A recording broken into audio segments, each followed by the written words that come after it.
রণে বনে জলে জঙ্গলে যখনই বিপদে পড়িবে আমাকে স্মরণ করিও, আমি রক্ষা করিব। লোকনাথ বাবা বলতেন, দিনের শেষে যখন ঘুমোতে যাবে তখন ভেবে দেখবে সারাদিন কি কি কাজ করেছ, কোনটা ঠিক কোনটা ভুল নিজেই নিজের বিচার বুদ্ধিতে বুঝে নিতে পারবে। এটা খুবই জরুরি।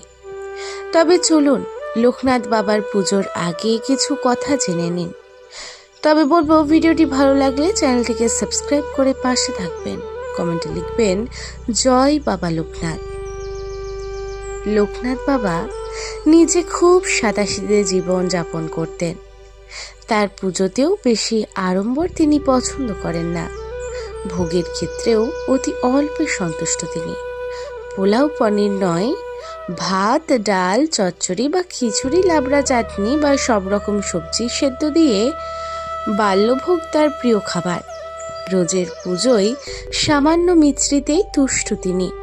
আর ভালোবাসতেন অমৃতি জিলিপি, সাদা বাতাসা, সাদা সন্দেশও তার প্রিয়। কাজেই লোকনাথ বাবাকে তুষ্ট করতে কোনো আড়ম্বর অনুষ্ঠানের প্রয়োজন নেই। 1730 খ্রিস্টাব্দের 31 আগস্ট জন্ম